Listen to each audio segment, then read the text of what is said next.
हमारे चैनल को सब्सक्राइब करें और बेल आइकन दबाना ना भूलें। नमस्कार, BTN न्यूज प्रतिदिन में आप सबों का स्वागत है। हम हाजिर हैं समाचारों के साथ। पहले मुख्य समाचार। कोरोना में मौत का पहिया मंगलवार को भी घूमा चलता रहा।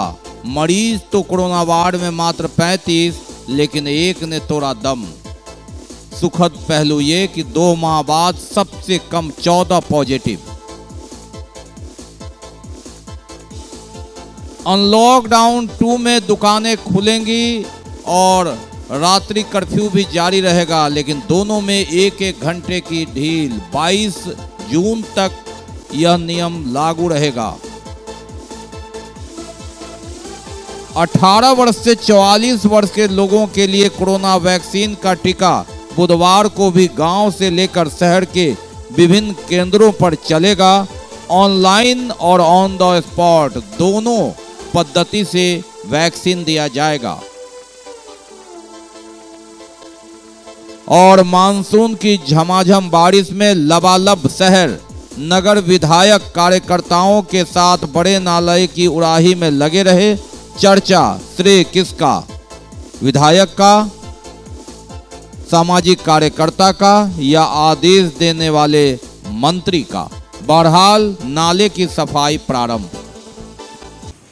आगे समाचार विस्तार से, लेकिन थोड़ी देर में। बीमार नहीं रहा लाचार, हो रहा मुफ्त उपचार। हड्डी नस रोग से संबंधित गंभीर बीमारियों का मुफ्त में इलाज। इंतजार किसका? जाएं सर्राफ ऑर्थो एवं स्पाइन सेंटर और दर्ज कराएं प्रधानमंत्री जन आरोग्य योजना में अपना नाम। विश्व की सबसे बड़ी स्वास्थ्य सुविधाओं का उठाएं लाभ। आधुनिक ऑर्थोपेडिक सुविधा, ऑर्थोस्कोपी, स्पाइन सर्जरी, फ्रैक्चर का अत्याधुनिक इलाज। डॉक्टर SN सर्राफ, डॉक्टर अभिषेक सर्राफ, रीढ़ हड्डी और नस रोग विशेषज्ञ डॉक्टर प्रियंका बी सर्राफ, स्त्री और प्रसूति रोग विशेषज्ञ DMCH के सामने लहरियासराय। एक बार चार्ज करें, 80 किलोमीटर चलाएं। I am electric, I am the future. No license, no registration, no insurance, no pollution. Only Yuvraj Hero electric. Hero electric करें सालाना 36,000 रुपए से भी ज्यादा की बचत। Easy finance available.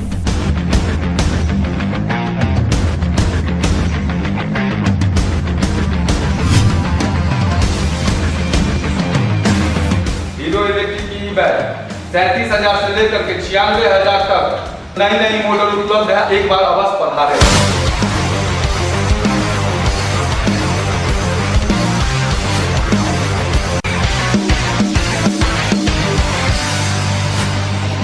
नमस्कार, युवराज हीरो इलेक्ट्रिक में आप सबका स्वागत है। Yuvraj Hero electric, Saidnagar, Acme road, Laheriasarai, Darbhanga. और अब समाचार विस्तार के साथ। बात करते हैं पहले कोरोना की ही। कोरोना से मौत का सिलसिला मंगलवार को भी नहीं रुका। 35 संक्रमित कोरोना वार्ड में भर्ती हैं, जिसमें मधुबनी की एक महिला ने मंगलवार को भी दम तोड़ दिया। हालांकि पॉजिटिव की संख्या 2 महीने में सबसे कम रही। मात्र 14 पॉजिटिव दरभंगा मिले, ये सुकून वाली खबर। कोरोना वार्ड में मौत का सिलसिला जो शुरू हुआ 8 अप्रैल वह दिन था, और उसके बाद मुक्तिधाम की चिता तो कई बार 3 बार शांत हुई, लेकिन मौत का पहिया नहीं रुका। मंगलवार को भी वह जारी रहा। 150 मरीज से घटकर 35 मरीज हो गए। प्राइवेट अस्पताल में भी 40 से 50 मरीज ही पूरे शहर में हैं। ऐसी परिस्थिति में मौत का सिलसिला कम तो रहा है, थम नहीं रहा है। एक मधुबनी की महिला ने मंगलवार को दम तोड़ा। मरने वाले की संख्या शून्य नहीं हो सकी। अब जरूरत है कि किस तरह से इसे शून्य पर लाया जाए। बहरहाल सुकून की बात यह रही कि 2 माह बाद सबसे कम 14 पॉजिटिव मरीज मिले, ये सुकून की बात। अब देखना है कि मौत का पहिया जो 8 अप्रैल से कोरोना वार्ड और निजी अस्पतालों में घुमा था, दरभंगा में कब जाकर रुकेगा। अब बात करते हैं जो लॉकडाउन बढ़ाया गया है 16 से 22 जून तक कुछ छूट के साथ। इसमें सब चीज वही है, सिर्फ 1 घंटा बढ़ोतरी की गई है। अब दुकानें 5 बजे की जगह 6 बजे बंद होगी। सारी दुकानें जो आवश्यक दुकानें छोड़कर 3 दिन ही खुलेंगी। रात्रि कर्फ्यू का समय जहां 7 बजे से लगता था वह 8 बजे से सुबह 5 बजे तक लगेगा। शादी विवाह और श्राद्ध इत्यादि के कार्यक्रम में भी 20 से ज्यादा लोग शामिल नहीं हो पाएंगे। बाराती दरवाजे नहीं लगेगी, बैंड बाजा डीजे इत्यादि नहीं बजेगा। यानी 1 घंटे का अंतराल कर्फ्यू में और दुकान खुलने के समय में बढ़ाया गया है। 4 लॉकडाउन के बाद अनलॉकडाउन 2 और इसमें 1-1 घंटे की ढील दी गई है। यानी जो दुकानें पहले सोमवार, बुधवार और शुक्रवार को खुल रही थी वो ऐसे ही खुलेगी। अंतर ये होगा कि सुबह 6 बजे से 5 बजे शाम की जगह 6 बजे शाम तक आप खोल पाएंगे। उसी तरह मंगलवार, गुरुवार और शनिवार को जो दुकानें सुबह 6 बजे से शाम 5 बजे तक खुल रही थी वे भी दुकानें 6 बजे तक खुलेंगी। रात्रि कर्फ्यू 7 की जगह 8 होगा, सुबह 5 बजे का वही वक्त होगा। यानी 1 घंटे की ढील और यह नियम 16 तारीख से 22 जून तक लागू रहेगा। अनलॉकडाउन 2 कहलाएगा। धीरे धीरे जिंदगी की गाड़ी पटरी पर लाने की कोशिश। समझा जाता है कि शैक्षणिक संस्थान और मंदिर, मस्जिद, गुरुद्वारा, चर्च इस पूरे जून तक बंद रहेगा। शायद 1 जुलाई से इसमें कुछ छूट मिले और जिंदगी की गाड़ी पूरी तरह पटरी पर दौड़ पाए, लेकिन संभल संभल के। परिवार के मुखिया की कोरोना से हुई मौत के बाद जाप पार्टी ने एक उक्त परिवार को 1 वर्ष का राशन और 10,000 रुपए की आर्थिक मदद दी। परिवार के मुखिया की कोरोना से मौत हुई थी और इसका संज्ञान लिया है जाप पार्टी के सुप्रीमो ने। उन पप्पू यादव के निर्देश पर 1 साल का राशन सामग्री के रूप में चावल, दाल, आटा, आलू, प्याज, सरसों तेल सहित 10,000 रुपया नगद लेकर पहुंचे कुशेश्वर राशन स्थान बाजार से सटे सकीराना के राम प्रकाश राम के यहाँ, जहां 14 मई को मौत हो गई थी।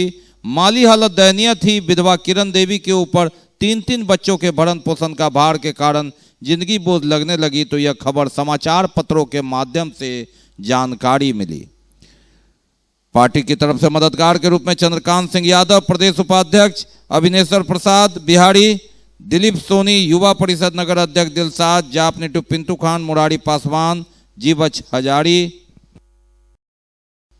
जाप युवा के अध्यक्ष चुनमुन यादव वहां पहुंचे और उन्हें यह सामान उपलब्ध कराया। सबसे पहली बात तो बता दें, समाचार पत्र के माध्यम से माननीय राष्ट्रीय अध्यक्ष हमारे जनाधिकार पार्टी के पप्पू यादव जी को सूचना मिली। उन्होंने पार्टी के सभी वरीय पदाधिकारी से आग्रह किया कि आप तुरंत अविलंब राम प्रकाश राम जी के परिवार से मिलिए और उन्हें आर्थिक सहायता 10,000 रुपये देने का काम कीजिए और 6 महीना किराना का सामान दीजिए। हम लोग भी आए हैं यहाँ 6 महीना किराना का सामान दिए और आर्थिक मदद 10,000 रुपया उनके पत्नी को बीना देवी जी को दिए हैं। लेकिन हम ये जानना चाहते हैं कि कुशेश्वर स्थान के पीएचसी प्रभारी भगवान दास जी हैं, ये भगवान बाबू कर क्या रहे हैं आखिर? पूरे बिहार का जो अस्पताल का पीएचसी का जो व्यवस्था है वो तो बद से बदतर है ही, लेकिन कुशेश्वर स्थान आज आने के बाद पता चला है कि भगवान बाबू यहाँ किसी तरह का कोई इंतजाम किए ही नहीं हुए थे। अगर भगवान बाबू यहाँ पीएचसी प्रभारी हैं, अगर यहाँ कोविड जाँच उनका किए तो जांच किए तो रिपोर्ट पॉजिटिव था, तो पॉजिटिव रिपोर्ट इस परिवार को क्यों नहीं दिए? और बात वैक्सीनेशन की। जी हाँ, लगातार वैक्सीनेशन और इसका मुहिम और अच्छी खासी संख्या में लोग जुट रहे हैं।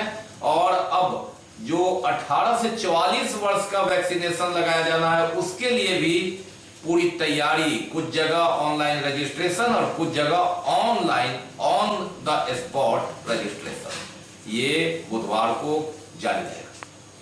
कोरोना को परास्त करने के लिए वैक्सीन एक प्रमुख हथियार है और अब जोर पकड़ने लगा है वैक्सीन एक्सप्रेस टीकाकरण अभियान।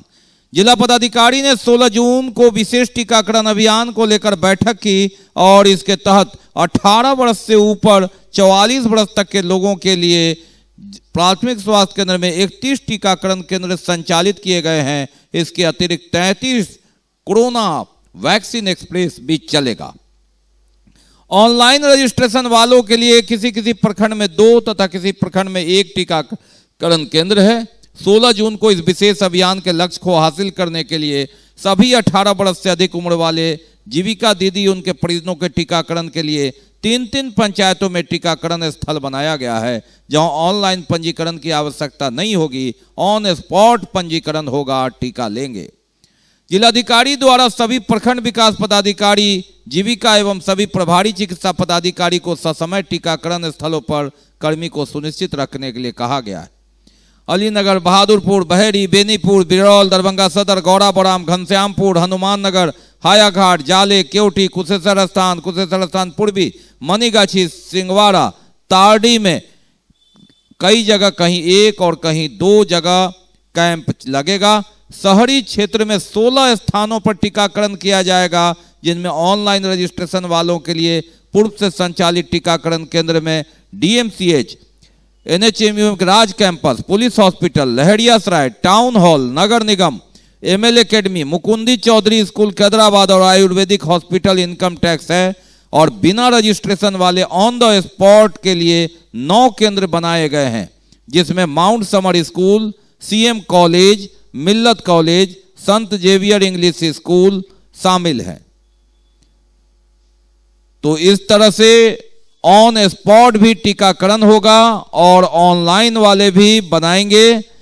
16 तारीख को विशेष टीकाकरण अभियान ग्रामीण क्षेत्र में 28 और शहरी क्षेत्र में 5 टीका एक्सप्रेस पूर्ववत कार्य करेगा, जहां 18 वर्ष से 44 वर्ष के लोग टीका ले सकेंगे।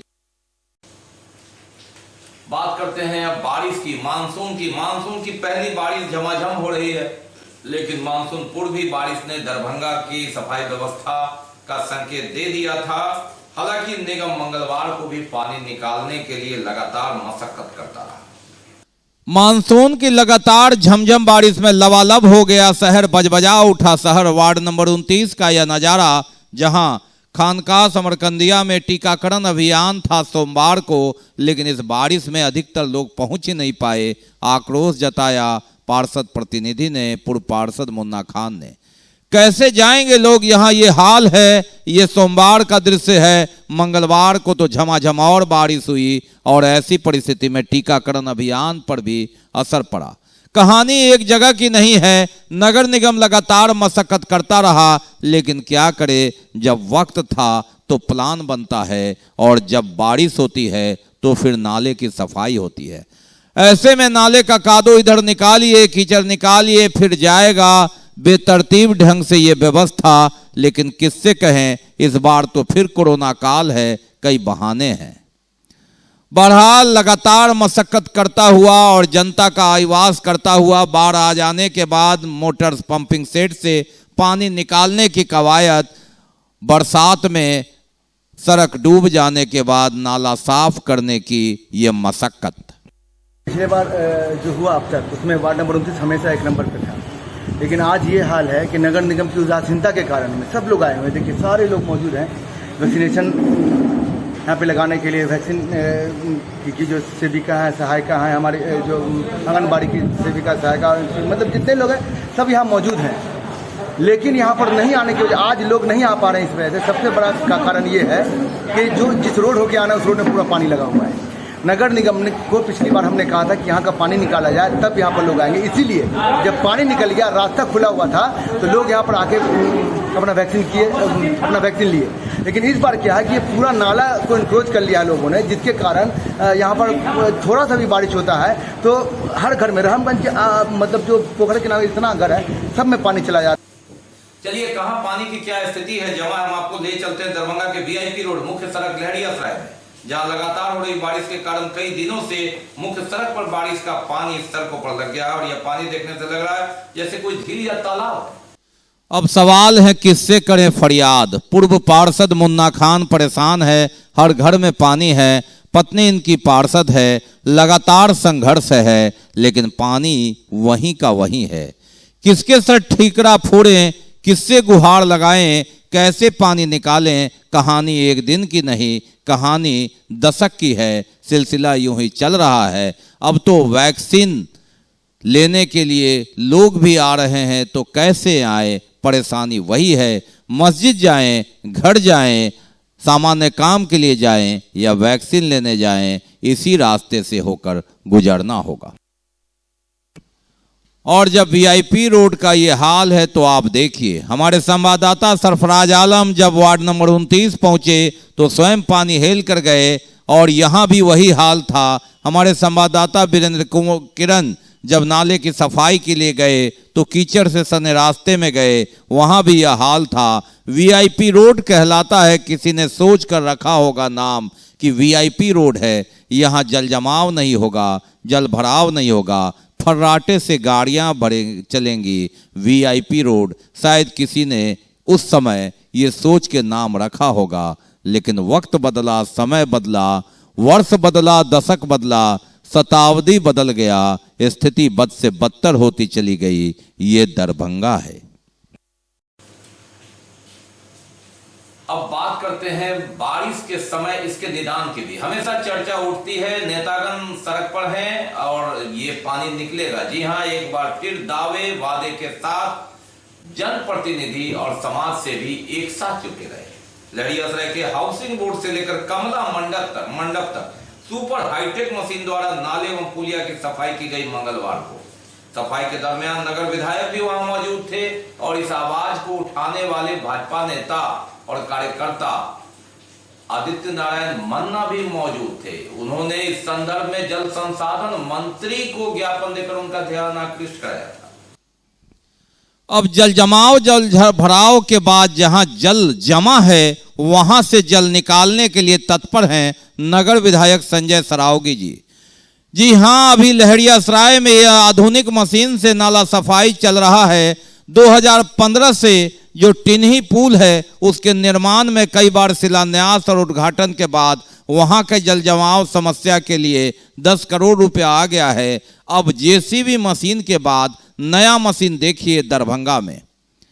पिछली बार आपने 2017 में देखा था कि नगर विधायक और महापौर किस तरह बाढ़ के पानी को आधुनिक मशीन से निकाल रहे थे। अब देखिए ये मशीन सफाई कर रही है, ये दरभंगा है। जी हां, अब जल भराव लहरियासराय में भी नहीं होगा। बहरहाल नगर विधायक नाले सफाई में लगे हैं। नगर निगम का जो काम है वह विधायक करवा रहे हैं। उधर आदित्य नारायण मन्ना जो भाजपा कार्यकर्ता हैं, उन्होंने ज्ञापन दिया था कि संजय झा जो जल संसाधन मंत्री हैं उनका ध्यान आकृष्ट कराया और उनके निर्देश पर यह सफाई शुरू हुई है। तो जल संसाधन मंत्री बांध और बाढ़ की जगह अब नाले सफाई में लगे हैं। नगर विधायक नगर निगम के काम में लगे हैं। बहरहाल नगर निगम क्या कर रहा है, सहायता कर रहा है। इनके सहायक अभियंता, कनीय अभियंता भी लगे हुए हैं। सब मिल के जब नाला सफाई करेंगे तो नाला सफाई तो होना ही है। लेकिन टिन्ही पुल निर्माण कब होगा, जिसका 3 बार शिलान्यास हुआ, अभी वह मौन है। राजनीति इसे कहते हैं, सफाई किसे कहते हैं ये जनता बताती है। बहरहाल लोग अपना काम कर रहे हैं, यह तो तस्वीर बताती है। हाउसिंग बोर्ड से जो कमला मंडप जो 50-40 साल पहले बड़ा नहर, सफाई नहीं हो रहा था, अभाव था, इसका उड़ाहीकरण हो रहा है। लगातार हम लोग लगे हुए हैं कि उड़ाहीकरण बढ़िया से हो जाए, फिर इसका पक्कीकरण भी हो। फिर दूसरा जो है शहर का जो पानी जाता है कटलवाड़ी, कनवा गुमटी, उधर भी आप लोग जाइएगा। तो हम लोगों ने मीटिंग किया था डीएम साहब के यहाँ, तो निर्णय हुआ कि नहीं, पीडब्ल्यूडी सारा मोहनपुर में जो पीडब्ल्यूडी पुलिया है वहाँ से लेके कनवा गुमटी तक उड़ाहीकरण होगा, तो उधर भी पॉकलैंड लगा हुआ है। तो सभी जगह जो ये उड़ाहीकरण करने के बाद और कंगवा गुमटी से पीडब्ल्यूडी सारा मोहम्मद पुल का और श्यामा रेसिडेंसी होते हुए एफसीआई गोदाम तक, मैं माननीय मुख्यमंत्री से मिला था 3-4 दिन पहले। उन्होंने भी निर्देश दे दिया है विभाग को कि उसका प्राक्कलन, पक्कीकरण का प्राक्कलन बना के अविलंब नगर विकास में समर्पित किया है। और इसका भी माननीय मंत्री जल संसाधन संजय झा जी ने भी इसका पक्कीकरण करने के लिए प्राक्कलन बनाने का निर्देश दिया है। और 10 करोड़ की राशि जो दुनार से टिन्ही पुल तक का जो नाला था उसका कुछ तकनीकी बदलाव करना था, सब जगह का अभाव था, उसका चौड़ीकरण कम कराया गया और राशि का भी अभाव था। तो उसमें भी 10 करोड़ की राशि स्वीकृत भी हो गई और दरभंगा आवंटित भी कर दी गई। तो अब तुरंत उसमें भी तकनीकी बाधाएं भी उसकी दूर हो गई और अविलंब उसका भी काम चल रहा। बहरहाल पूरा खाका तैयार है। नगर विधायक संजय सरावगी की बात माने तो लक्ष्मी सागर से लेकर लहरियासराय तक का पानी निकलेगा। अब ये आधुनिक मशीन आ गया है, चकाचक दिखेगा दरभंगा। वार्ड पार्षद भी खुश हैं, पूर्व पार्षद और पार्षद प्रतिनिधि आशुतोष कुमार अपने वार्ड के लिए चिंतित, और वो भी क्यों न खुश हो, उनके इलाके से जल जमाव जो हटना तय है। लगातार जनता के द्वारा मांग किए गए पर माननीय विधायक के द्वारा एक बहुत बेहतरीन काम हुआ, जो इस नाला का जितना सफाई हो जाने से आधा लहरियासराय लगभग 15-16 वार्ड का पानी निकल जाएगा, ठीक है, जिसकी मैंने कभी कल्पना भी नगर निगम से नहीं सफाई हो सकती थी। आज जल संसाधन विभाग के द्वारा माननीय मंत्री संजय झा के से आग्रह माननीय विधायक द्वारा किया गया, और हम लोग का अपेक्षा था कि सफाई हो जाए, तो उसकी सफाई हो रही है। कहाँ पर सफाई हो रही है? ये हाउसिंग बोर्ड से कमला मंडप तक भाया चट्टी चौक होते हुए जा हो रहा है। इसके सफाई होने से आधा लहरियासराय, कह रहा हूँ कि आधा लहरियासराय का पानी जल जमाव की मुक्ति मिल जाएगी। बहरहाल चलिए, देर आए दुरुस्त आए, आधा लहरियासराय को जल जमाव से मुक्ति मिल जाएगी, लेकिन इन 15 साल 20 सालों में राष्ट्रीय जनतांत्रिक गठबंधन की सरकार में कोशिश कहाँ हुई, कहाँ चूक हुई, नगर निगम में कौन महापौर रहे, कौन वर्तमान में है, इन सब बातों से अलग आरोप किस पर मढ़े, शायद इसका जवाब किसी के पास नहीं। बाकी अभी और भी बहुत कुछ, लेकिन पहले रुकेंगे, लेंगे एक break. Global health care and diabetes research centre, जो बिहार में पहला अंतर्राष्ट्रीय तकनीक एवं आधुनिक सुविधाओं से लैस सुपर स्पेशलिटी डायबिटीज केंद्र है, जहां एक छत के नीचे डायबिटीज से संबंधित सारी सुविधाएं मौजूद हैं, जैसे कि diabetes heart care, diabetes eye care, diabetes neuro care, diabetes foot care, diabetes pharmacy और डायबिटीज प्रयोगशाला। पता जीसस एंड मैरी स्कूल के पास, रहमगंज, दरभंगा, बिहार। ब्रेक के बाद एक बार पुनः आप सबका स्वागत है। हम बढ़ते हैं आगे, लेकिन आगे बढ़ने से पहले एक नजर मुख्य समाचार पर। कोरोना में मौत का पहिया मंगलवार को भी घूमा चलता रहा। मरीज तो कोरोना वार्ड में मात्र 35, लेकिन एक ने तोड़ा दम। सुखद पहलू ये कि 2 माह बाद सबसे कम 14 पॉजिटिव। अनलॉकडाउन 2 में दुकानें खुलेंगी और रात्रि कर्फ्यू भी जारी रहेगा, लेकिन दोनों में 1-1 घंटे की ढील। 22 जून तक यह नियम लागू रहेगा। 18 वर्ष से 44 वर्ष के लोगों के लिए कोरोना वैक्सीन का टीका बुधवार को भी गांव से लेकर शहर के विभिन्न केंद्रों पर चलेगा। ऑनलाइन और ऑन द स्पॉट दोनों पद्धति से वैक्सीन दिया जाएगा। और मानसून की झमाझम बारिश में लबालब शहर। नगर विधायक कार्यकर्ताओं के साथ बड़े नाले की उड़ाही में लगे रहे। चर्चा श्रेय किसका, विधायक का, सामाजिक कार्यकर्ता का या आदेश देने वाले मंत्री का? बहरहाल नाले की सफाई प्रारंभ। विश्वविद्यालय थाना क्षेत्र के अंतर्गत छापामारी कर एक्साइज विभाग की पुलिस ने 117 लीटर विदेशी शराब के साथ एक युवक को गिरफ्तार किया। विश्वविद्यालय थाना क्षेत्र अंतर्गत छापामारी कर एक्साइज विभाग की पुलिस ने 117 लीटर विदेशी शराब के साथ युवक को गिरफ्तार किया। मंगलवार को 4 जगह छापेमारी की गई, जिसमें एक स्थल पर रंगे हाथ गुप्त सूचना के आधार पर विभाग की पुलिस पदाधिकारी को यह सफलता मिली। 22 वर्षीय मनीष कुमार नामक युवक को गिरफ्तार किया गया है, जो आजम नगर लिचीवाड़ा एवं गिरफ्तार युवक को 117 विदेशी शराब के साथ धर दबोचा गया। वाहनों में लगे आगे और पीछे नंबर प्लेट जरूरी है। जी हां, अगर आप आगे और पीछे दोनों ही तरफ आपका नंबर नहीं है तो फाइन लगेगा। कोरोना काल हो, भीषण बारिश हो या तपती धूप हो, लगातार पुलिस वाहन चेकिंग कर रही है। इससे 2 फायदे होते हैं। एक तो नियम कानून का पालन होता है और अपराध पर भी नियंत्रण होता है। जुर्माना एक ऐसा चीज, अगर आप गलत किए तो पकड़े गए, आगे से आप सुधरेंगे, इसलिए जुर्माना भी, ये कहना है प्रशासन का।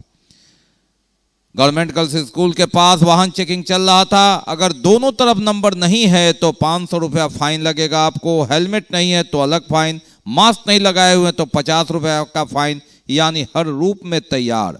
अगर अपने वाहन को अवैध रूप से सड़क के किनारे पार्किंग करेंगे तो 500 रुपया फाइन लगेगा। आपके दो पीछे और आगे नंबर स्पष्ट रूप से लिखा होना चाहिए। यानी अलग अलग तरह का जो मोटर वाहन व्हीकल एक्ट है उसके तहत आप गाड़ी चलाएं, तिरछी करके न चलाएं, दूसरे को परेशानी न करें। बारिश हो या तपती धूप हो, पुलिस अपना काम लगातार कर रही है। सौंदर्यीकरण के नाम पर हो रही है लूट। मिथिला विश्वविद्यालय में यह आरोप लगाया है पूर्व पार्षद और लोजपा नेता गगन कुमार झा ने। ललित नारायण मिथिला विश्वविद्यालय के सीनेट सदस्य और पूर्व पार्षद गगन झा का कहना है कि मुख्यालय के कुलपति कार्यालय के सामने वाले पोखर के सौंदर्यीकरण के नाम पर लूट का काम करवा रहे हैं। न कोई बोर्ड है, न कोई योजना, न शिलापट जिससे पता चले कि कितने लाख में यह सौंदर्यीकरण किया जा रहा है। सुनने में आया है कि 55 लाख से भी अधिक की राशि इस मर्द में खर्च की जा रही है। यह लूट नहीं तो क्या है। लॉकडाउन और कोरोना जैसी बीमारी के बीच लोगों को कम निकलने की वजह से बिना किसी की नजर में आए हुए ये काम करवाया जा रहा है ताकि लूट भी हो जाए, लोगों को जानकारी भी न मिले। कहीं ना कहीं बहुत बड़ा ये तालाब था और इसको सही में सौंदर्यीकरण होना चाहिए था, लेकिन ये सौंदर्यीकरण नहीं, सौंदर्यीकरण के नाम पे लूट हो रही है। अच्छा, यहाँ देख रहे हैं इससे तो स्पष्ट जाहिर न होती है, मतलब किस योजना का अब भी यदि आप इसके बारे में सूचना भी लगाएंगे, सूचना अधिकार के तहत मांगेंगे भी, तो इसमें तो योजना का कोई नाम ही नहीं है। किस हैसियत से आप पूछ सकते हैं जो ये क्या हो रहा है? मतलब आप कुछ पूछ भी नहीं सकते हैं। स्लैब पर रहता है ना, हम लोग जो भी बहुत सारे जांच करवाए थे उसमें लिखा रहता है इस योजना का पैसा इसमें उपयोग हो रही है, इसका शिलान्यास आज हुआ है और इतने दिन के अंदर में ये प्रक्रिया टेंडर के तहत उसको समय दी जाती है संवेदक को और इतने दिनों के अंदर में ये पूरा करना है। न तो कोई संवेदक दिखाई दे रहे हैं, न कोई विभागीय जो पदाधिकारी, विभागीय भी काम होती है लेकिन विभाग के भी कोई पदाधिकारी नहीं नजर आते हैं। यदि विभाग के पदाधिकारी होते या संवेदक होते तो उनको तो अभी हम लोग घेरते ना। कोरोना काल में जहां विश्वविद्यालय तक बंद है और ऐसे में लोगों का आना जाना बंद है, सुबह मॉर्निंग वॉक भी बंद है, कहना है गगन कुमार झा का कि ये लूट नहीं तो क्या है। झमाझम बारिश के बीच ये घटिया ईंटें इसकी कहानी बताती है। कितने लाख की योजना है, कब स्वीकृत हुई, कौन काम कर रहा है, कुछ अता पता नहीं। पता तो है ये कमजोर ईंटें बता रही है कि इसकी नींव क्या होगी, मनसा क्या होगा। सौंदर्यीकरण के नाम पर खलनायक कौन है यह पता तो लगाना होगा। बहरहाल आवाज उठी है इस बारिश में, इस लॉकडाउन में, इस कोरोना काल में तो कुछ घबराहट होगी, लेकिन कितने मजबूत हैं इनके ठेकेदार, इनके स्वीकृतिकर्ता, ये वक्त बताएगा। और कितने पीछे पड़ेंगे ये नेता, ये भी वक्त बताएगा। बहरहाल सौंदर्यीकरण हो रहा है, जनता को जानकारी मिले इसके लिए पहल की लोजपा नेता गगन कुमार झा ने। और जहां लॉकडाउन की बढ़ोतरी, वहां जिंदगी की गाड़ी पटरी पर लाने की कोशिश के तहत एक नया उद्घाटन भी कपड़े की दुकान का। जी हाँ, जिंदगी की गाड़ी धीरे धीरे पटरी पर आएगी, सब सामान्य होगा। उम्मीद और उसी उम्मीद पर इंसान लगातार संघर्ष करता रहा है। मौलाना रियाज खान के पुत्र ने नई दुकान इसी उम्मीद पर कादरी कलेक्शन का उद्घाटन किया। तिलावते कुरान और फिता काट कर खानका समरकंदिया मदरसा के सज्जादा नसीब बाबू हुजूर के द्वारा सोमवार को ये खान चौक के पास उद्घाटन हुआ और दुआ कि जिंदगी की गाड़ी पटरी पर लौटे, ग्राहकों की भी आवक हो और दुकान भी चले उचित दर पर। उद्घाटन हुआ है हमारे साहबजादे मौलाना अमन नवाज ने इस दुकान को खोला है और यकीनन वो मेरा बेटा है तो कहीं ना कहीं हमारी भी उसमें राय शामिल है। असल ये जो दुकान आज खोला गया है इसमें इंडियन और विदेशी जो भी परफ्यूम के बेहतरीन आइटम हैं वो होलसेल और रिटेल दोनों का काम इसमें से इंशाल्लाह खिदमतगार है, खिदमत करता है। उनके साहबजादे ने यहाँ खान चौक के करीब अपना एक इत्र का, पानी का, टोपी का, जयनमाज का और अगरबत्ती का दुकान खोले हुए हैं। और मैं तमाम हजरात से गुजारिश करूँगा अगर उसको किसी को इत्र की ज़रूरत हो, टोपी की ज़रूरत हो, जयनमाज की ज़रूरत हो, वो रियाज खान कादरी से राबिता कायम करे। तो ये जब तक के समाचार, लेकिन विदा लेने से पहले एक नजर मुख्य समाचार। कोरोना में मौत का पहिया मंगलवार को भी घूमा चलता रहा। मरीज तो कोरोना वार्ड में मात्र 35, लेकिन एक ने तोड़ा दम। सुखद पहलू ये कि 2 माह बाद सबसे कम 14 पॉजिटिव। अनलॉकडाउन 2 में दुकानें खुलेंगी और रात्रि कर्फ्यू भी जारी रहेगा, लेकिन दोनों में एक घंटे की ढील। 22 जून तक यह नियम लागू रहेगा। 18 वर्ष से 44 वर्ष के लोगों के लिए कोरोना वैक्सीन का टीका बुधवार को भी गांव से लेकर शहर के विभिन्न केंद्रों पर चलेगा। ऑनलाइन और ऑन द स्पॉट दोनों पद्धति से वैक्सीन दिया जाएगा। और मानसून की झमाझम बारिश में लबालब शहर। नगर विधायक कार्यकर्ताओं के साथ बड़े नाले की उड़ाही में लगे रहे। चर्चा श्रेय किसका? विधायक का, सामाजिक कार्यकर्ता का या आदेश देने वाले मंत्री का? बहरहाल नाले की सफाई प्रारंभ। इसके साथ ही दीजिए हमें इजाजत इस प्रसारण से। लेकिन कोरोना काल चल रहा है, आप ये मत समझिए कि कोरोना चला गया। अपना जरूर ख्याल रखिए, मास्क लगाइए, सोशल डिस्टेंस बनाइए, 2 गज की दूरी अपनाइए और हड़ता रखते हैं तो वैक्सीन जरूर लगाइए।